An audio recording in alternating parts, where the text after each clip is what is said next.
What's up, y'all? It's your girl Sakina, and I'm back with another review. This is my review for the Real Housewives of Salt Lake City. I was about to say Potomac. This is a season 6 reunion part 1.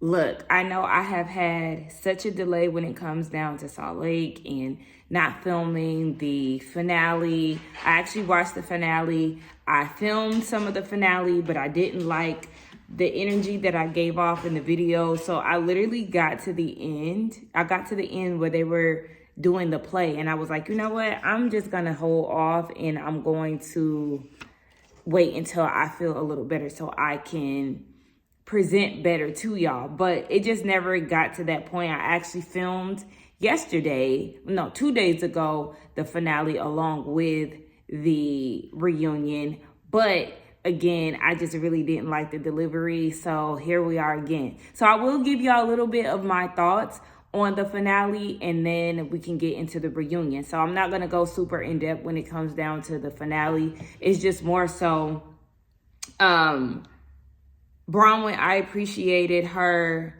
self-reflecting and understanding that she isn't loyal. She isn't a loyal person, and it's because of the way that she was brought up, how her family cared about image more than supporting her with her being pregnant and all of that. So I do like that she was self-aware enough to know that she can't give loyalty to someone because she doesn't even know what it looks like.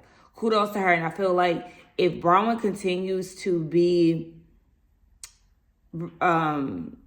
just accountable and reflective, then I could rock with her. But this flip-flopping Bronwyn and all of that, that's the one that I can't deal with. But I do like the fact that on episode 1, she took accountability about lying about the necklace and, you know, fronting for the cameras and all of that. I could appreciate that. And if she keeps that, then she could really be that girl. She does show signs of being that girl, but she's too busy trying to be liked. But yeah, you can't be liked if you continuously doing all this flip-flopping. Stay firm in your word and stick with who you're going to stick with.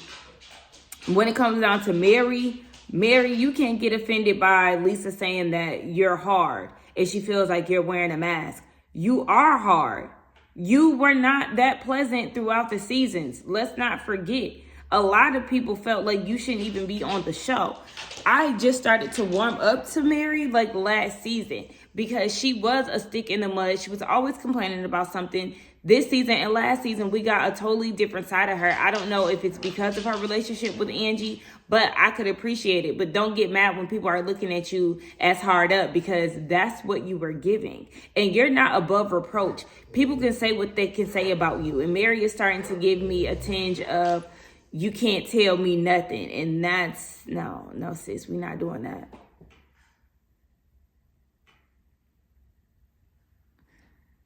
Anyway, Mary, but I was with Mary when she was like, why can't we keep it real with Meredith? And that's what she told her. Like, yeah, we're concerned about you. Something is off. Of course, Meredith is going to deny it. But at the end of the day, I do feel like they do need to keep it real and stop trying to walk on eggshells when it comes down to Meredith. Everybody is not like that.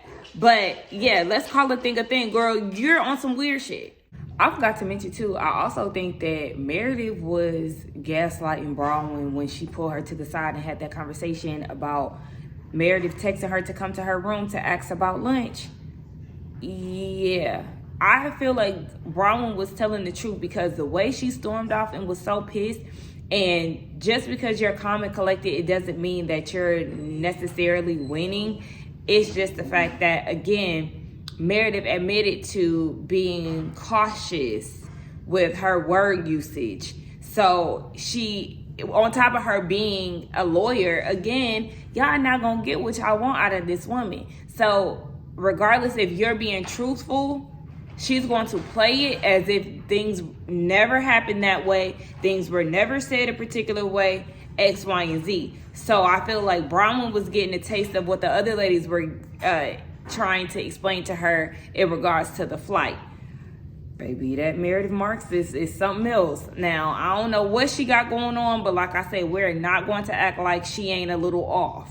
But then again, Bronwyn was full of shit when it came down to, oh, I seen Seth in New York. I'm not insinuating that he was cheating, girl. Yes, you are. Yes, you are. And talking about she ain't tell nobody. Yes, you did. You told Mary and Whitney, girl. Like, that's the thing that be getting on my nerves with Bronwyn. Like, girl, you be too in and out. You know exactly what you was doing when you said that you seen Steph in New York. Girl, stop. So let's get into the reunion. I liked Angie's look, Lisa's look, Whitney's look, and Bronwyn's look. Bronwyn with long hair, absolutely, yes. It makes her look, I don't know, like a new person, maybe younger or something. Like, I like her with longer hair. But I absolutely hated Mary's outfit. It ages her. Like, she looks like a grandmother. No offense to the grandmothers out there, but it's just, we've seen confessional looks that look better than this. I wasn't a fan.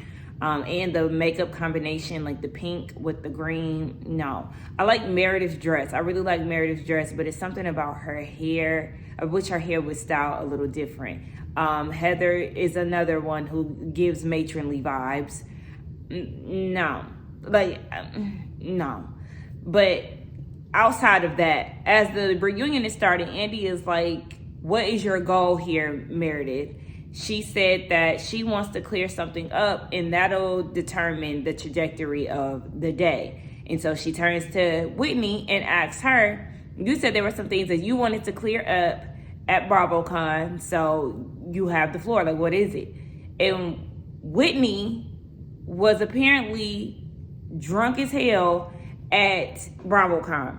And so when she's drunk, she's a happy drunk, and she was telling Meredith she's sorry for the way that things have turned out with them, but she does want to be her friend. And in turn, Meredith took that, I don't know if she took that to the blogs or in an interview somewhere, she took that, flipped it, and said that Whitney retracted everything that she said about Meredith. And that wasn't true.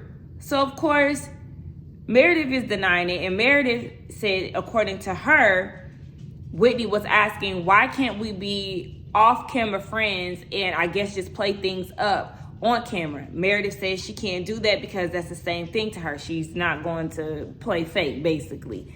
But they both were going back and forth about being liars and all of that. Whitney did admit that she was extremely drunk, and she apologized to Andy and everything, but she doesn't want Meredith to take that moment and flip her words because that wasn't the case. Now, when she was saying she's always been there for Meredith and always stuck up for her, even when Lisa was saying things about her, Whitney, I'm gonna need you to stop all of that BS, because at the end of the day, you're saying that you want to be friends with Meredith, but under the same breath, still standing on, well, it's okay to still stand on, you know, your experience and what you saw on the plane, but you can't go and call her a pill popper, alcoholic, and all these allegations and expect her to want to be friends with you. It doesn't make sense. But I do see that Meredith is trying to hold on to this Whitney being drunk at BravoCon thing and flip it the same way that she did with Brittany when they were in Greece. Like, girl, you're giving one trick pony. At this point, find something else. So they get into Lisa's situation, and Andy asks Heather, does she still think that Lisa is a risky friend? Heather says yes, because she feels like she'll do whatever when the stakes are high. She'll fight to the death. And Lisa was like, well, if I'm a risky friend, then you're a snake. And Heather denies that. But I'm like, actually, yeah, I'm with Lisa when it comes down to it. Heather trying to act like she isn't sneaky is baffling to me. Like, do you not see how you switched on Lisa at the damn place?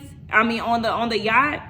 Like, you pretended to be her friend and was in her face and all of that whole time. It was like you were building up a case to come to her with the bullshit. And then Lisa said that she was the one that was behind Angie presenting to Bronwyn that Todd was making out with somebody and farting. She was the one who was behind that, encouraging Angie to bring it up. So you trying to act like you ain't snaky or trying to act like you're just the best friend is crazy. Andy asked Mary if she agreed with Heather saying that Lisa is a risky friend. Yes, Mary does agree. She said she feels like Lisa is delusional, hence her saying that she lives a totally different lifestyle from the rest of the ladies. Like, that's delusional. Of course, Meredith was just trying to defend her, and Mary was like, she's talking about you too. So they get into that whole thing, but one of the viewers had asked Whitney why she was so eager to bring up Lisa's lawsuits when she wasn't there to defend herself. And Whitney said that she found it very odd that Lisa didn't want to show up to film when she's always camera ready, like always willing to be in front of the camera, never missed a trip or anything. So she just found that odd. She never posted a picture of being with Ben Affleck, anything. So then Lisa pulls out a picture to show Andy that she was with Ben Affleck in 2017. The moment I seen that picture, I said, this is old as hell. But then I seen the year at the bottom. Yeah, girl, no. That doesn't prove what Whitney was saying. Whitney feels like Whitney feels like Lisa was down in Miami recovering from a facelift because she feels like she wasn't wearing any makeup. She looked really good and all of that. And Lisa was like, you know what? How about you just give me a compliment saying that I got a badass bitch as a friend who does really cool things and blah, blah, blah. And so Angie was like, but you don't do that to us. And she was like, yes, I do. No, you don't. You tried to downplay Angie's business, her salon, and all of that. But I will give Lisa this. That was a retaliation to Angie calling her Jen Shah and all of that. So, I mean, it was a tit for tat situation. But at the end of the day, Lisa, I don't recall you just being this super supportive friend when it came down to the ladies' business endeavors like that. A viewer asked Bronwyn why she jumped on the bandwagon when it came down to Lisa's lawsuits. And Bronwyn was like, because we weren't friends. Like, I didn't go digging for it. It was in the newspaper. Like, yeah, I spoke on what I saw. So they go back and forth. Lisa ends up bringing up some type of miscarriage or something. And Bronwyn said, we already caught the truth. Here you are again bringing up my family. Like, I told you, don't do that. And she was like, I'm speaking on your behavior. So Andy was like, yeah, I thought y'all did have a truce. Bronwyn said they did. And Lisa kept speaking on her husband. There was even a clip of a fan capturing Lisa talking shit about Todd at BravoCon. And they showed it. There was some unseen footage of Lisa talking about Todd before they went to, was it before they went to Greece or before they went on the yacht? Whatever it was after the truce was made. And that's the reason why people have issues trusting Lisa and really being on good terms with her, because she is the one that actually flips the script a lot. And she doesn't stand on her word. So it's like, yeah, what I'm going to keep rocking with you for if you keep going against what we agreed upon? Oh, yeah, they also talked about Lisa's lawsuit and where she stands with that right now. She said that she has one case pending.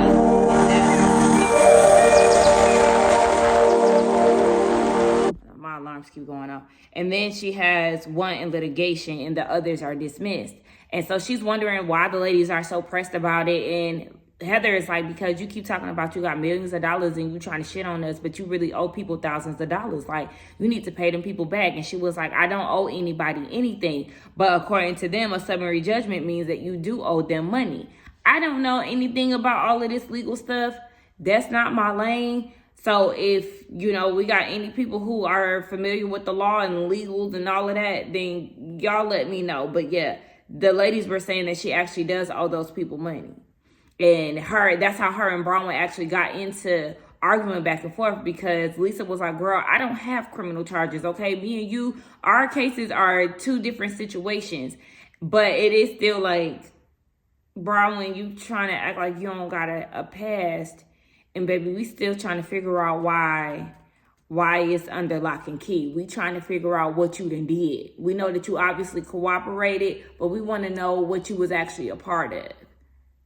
Your case might have been dismissed, but you still did the crime. What did you do?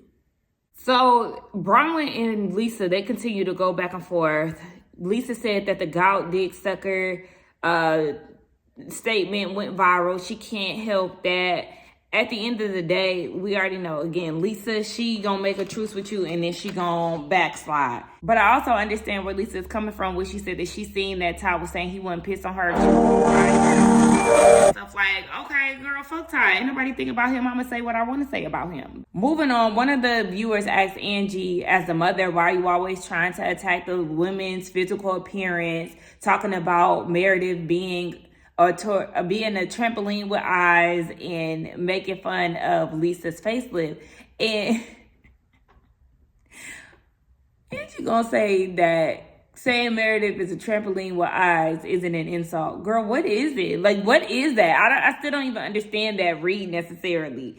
But she said that she thinks that Lisa looks great with the facelift, and it really stemmed from Lisa telling one of Angie's friends that Angie looks great. I think I need to get some Botox and some filler myself, as if she never got any work done. Now, y'all notice that Andy kept asking Lisa, what work have you had done? And she didn't want to just say it straight up.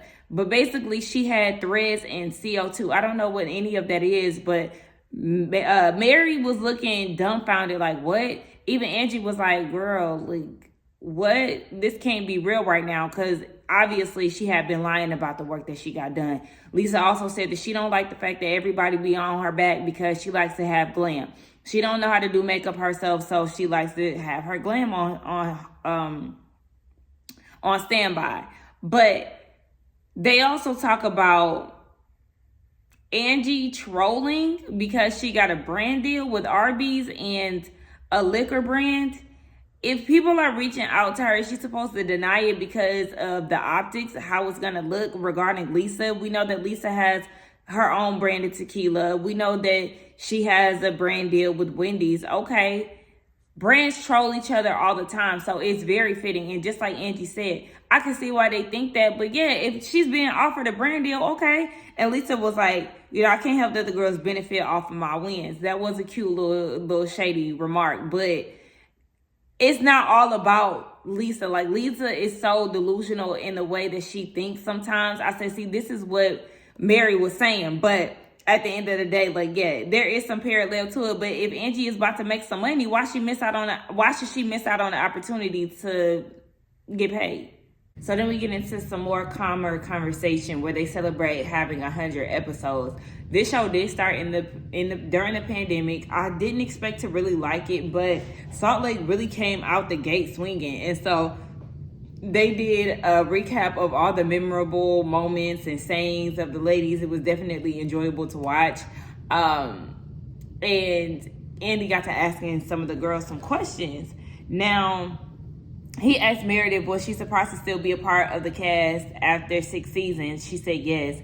She would have been satisfied with 5. I feel like, well, you should take that as a reason for you to step away, baby, because you don't give us anything. I feel like Meredith, her time has come. We've gotten introduced to new Housewives. We got rid of Jen Shaw and things, but this is pretty much the core group. But I feel like Meredith has nothing else to give us. Your tagline was about DJing, and we did not see you spin a record not one time. That doesn't make sense. A tagline usually has some type of correlation with how your season went, and it did not make any sense for you to mention DJing when that's something that you clearly do off camera. So then we get into Mary, who had a drastic change on the show. Andy wanted to know what happened, and she said she didn't feel included earlier on in the franchise, but she basically fell in love with the lady. She wanted to see them evolve, and I think, me personally, I think that her relationship with Angie is the reason why she was so willing to open up and change, because she really had somebody who was actually interested in getting to know her and actually on her side. And we know that the relationship that Angie and Mary has is not just a TV relationship. We seen proof in that when her church reopened and Angie was tapped in and cool with the family. Like, obviously this is a very genuine relationship between the two of them, so I felt like she was a safe space for Mary, and she was actually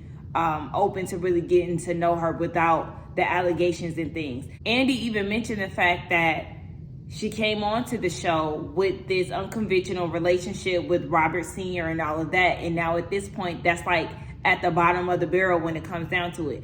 And we have removed ourselves from that relationship, one, because we don't see Robert Sr., and because we are getting more of a glimpse of her life with her son and just more of her personality. Lisa feels like she is misunderstood. She says she's not delusional. She's actually grounded in all of this. I just felt like the words that she was using did not convey her being misunderstood. baby, you delusional. Again, I do feel like we got more insight on her on the finale, which I enjoyed. You know, her going into the story of her taking care of her family and she feeling like she's never good enough, and how she just feels like she has to prove something to herself.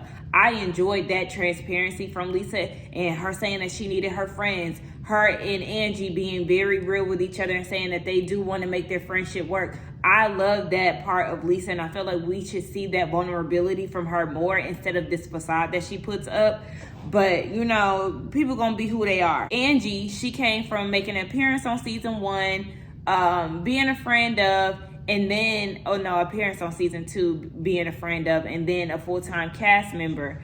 And she felt like, you know, she triumphed. She was the underdog, and I do feel that way. Angie, I've always loved Angie K, and I know I told y'all that. I felt like since her debut season, she was always somebody that I just liked. I didn't know what it was about her necessarily, but I always seen a sweet person there. Like, I don't understand why people don't like Angie K. Like, yeah, certain things she might do might be a little cringy, but I really like her. And to see that she has become like one of the girls, that girl in my book, of Salt Lake City, I love to see it. And then we get into Heather, and Heather said that she just made the most out of the opportunity that she was given being on the show. She's sent her daughters to college, her business is soaring, she's written 2 books.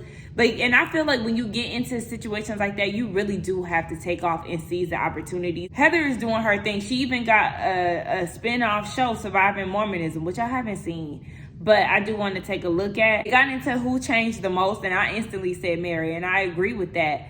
And that's when Heather said that she changed too, and start talking about how, you know, she sees the opportunity and blah, blah, blah. But I would definitely say that Mary gets the most improved award for sure. Hold on, as I'm sitting here thinking, Andy didn't go to Whitney.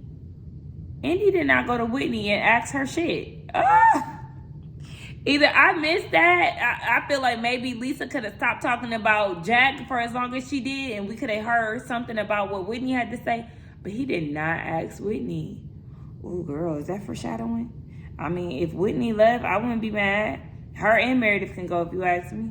Brittany comes out, girl, I'm not even about to play with you with this emotional support teddy bear with Jared, girl gone. They talk about being on someone else's turf because, you know, they have their own below deck episode that's coming out with the ladies. And so Heather was like, child, we don't even recognize cameras anymore. But, you know, it just was what it was. So they talked about Brittany flirting with all of the men. She said that she wasn't. You could tell Mary does not like that woman at all. Like, at all. But she said she didn't know she was flirting. Oh, girl, please. And that was her way of trying to get back at Jared, girl gone. So then they wanted to clear up the whole Heather and Captain Jason thing. She said that they fucked around. That's not how she uses the term. She said that they hung out. Like, that's basically her way of saying that they hung out. And if there was something there, then they would have acted on it. There wasn't anything there. She was giving Brittany the okay. And once I seen the clip over without it being bleeped out, I understood, because it's like, yeah, we fucked around. It like there's nothing there. But at the same time, people say fucked around. That mean that y'all either kiss, oral, penetration. Like, there was something that was going on. But okay, Heather, she was like, y'all think if I smashed Captain Jason, I wouldn't be singing it from the rooftop? Okay, girl. So the cucumber thing, that was a prank that Whitney was trying to play on Heather, but she wasn't able to do so. They was also trying to pull a prank on Lisa too. They just didn't have the time. So then they get into Bronwyn a little bit about how she was late on the trip. One of the viewers was saying, you were supposed to be there for your family or whatever because of the lawsuit that was out. But if Todd ran a background check on you, then why is he being surprised about this stuff coming out? She was like, it was more so of him being surprised about how it was spun into her being a career criminal and all of that. But, you know, Todd is an old man, child. He always confused. He's always surprised about how things go down on the show. And even Lisa was like, you know, that's fair. She understood where she was coming from with that.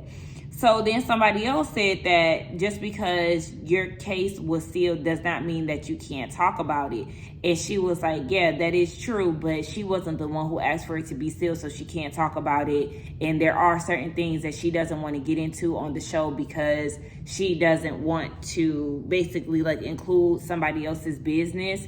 So she's not going to talk about it. But the nature of the case is something that happened at her workplace, and which she had already told us about. But she said she just got her citizenship, and with this economy and the things that's going on, baby, not economy, but you know, what's going on here in the States, they not just handing that shit out if she had any felonies. Baby, apparently there's some type of allegation out there saying that Bronwyn got let go of one of her jobs for fraudulent activity using a company's car, spending up thousands and thousands of dollars, like 10K. And she was like, that's alleged, that's not true. It was just like a rumor that they were putting out there. And he was like, okay, well, besides the Steele case, was there anything else, you know, in your criminal background? And she said, yeah, I got evicted. Or I don't want to say criminal background, but you know, your background. And she was like, yeah, she got evicted about 20 years ago and it got expunged. They were saying that Todd got involved with the fraudulent allegation or whatever. I don't know. I could see it, but I don't know. I don't know, you know. But Lisa was whispering something, so Andy was like, which I was talking about. They said it was not in relation to what Bronwyn was saying. It was something that they might have to bring up later just in case. And Heather was like, oh, so y'all, you know, getting prepared for a tag team. They was like, no, we don't need to do that, because they were saying that Angie and Heather tag team situations. Now, Lisa and Meredith, they don't always tag team. And I say that because Lisa is always the one who steps in and is the mouthpiece for Meredith. Meredith doesn't really say much because Lisa is saying it all, but it's still a, you know, a little tag team feel. I feel like it's more of a tag team with them versus Heather and Angie. Heather said something to Lisa, and Lisa was like, I mean, you basically be trying to rally the troops, which is true because I said that. Heather is talking about, that's another point, how she's trying to act like she's just a good friend to Lisa or whatever the case, but you were literally trying to rally the troops and get more people on your side to go against Lisa. Lisa's not even my favorite person, but let's call a thing and let's be real here. So that was that, but I felt like Lisa did eat her up with that. But then Lisa told Meredith, don't use your voice. And Heather was like, she doesn't. Exactly. She definitely ain't going to use her voice. She don't like to speak up. Andy asked Lisa, was she the leak for Bronwyn's allegations and all of that stuff?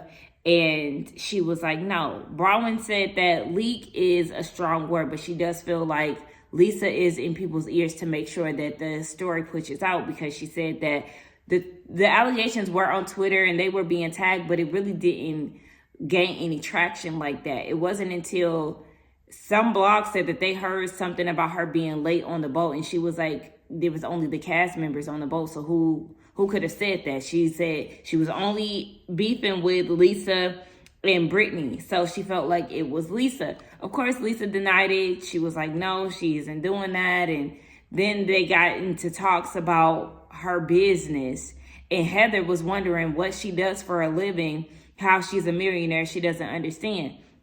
And so she has something called Lux Marketing, and she's going into it saying that she started a business with the Bella twins and sold it about 2 years ago. So then Heather is like, yeah, I've been to those events, but what have you done? I heard that you're not even friends with the Bella twins anymore. I mean, if the company was sold and they're not friends, okay, what does that have to do with anything? They just keep going back and forth. And it's like, if you want to hear what she does, then shut up and listen. They was doing all of that arguing and back and forth and stuff. And so Andy asked Heather, like, people thought that you were gaslighting Lisa, saying that you were her friend, and then under the same breath saying that she was the source. Like, what's up with that? Heather, you just made a big ass contradiction. Like, I understand that your friends are not perfect, right? You know, that is what it is. But you're saying things like your friends are not perfect, and some of your friends aren't even more representations. So, like, what are you doing? What is the point of being friends? And then you say that Lisa isn't a good friend, but she's an important friend. Why? Why do you feel the need to have Lisa as a friend if you feel like she isn't a good friend, but she's an important friend? At what point did she become so important to you? Is it because of her status and notoriety on the show? Let's not act like she isn't a big part of the show. Like, what is it? Because we know that you were all up under Jen and now you needed somebody else to be all up under. Like, this isn't making sense to me. This doesn't sound smart, Heather. It's not registering in my brain. Like, can y'all please explain what she means? Because to me, this just sounds dumb as hell. So then Andy asked Angie to speak on it because she's been friends with Lisa. Angie pulls out this scroll and she was like, yeah, we've been friends, but she's been trolling me. And the person that had been trolling me has the same number as Lisa. And then Lisa was like, show the pictures that are in your phone. And that's when the episode ends. So I guess Angie is about to expose Lisa for trolling her and I guess hiding under an account or something like that.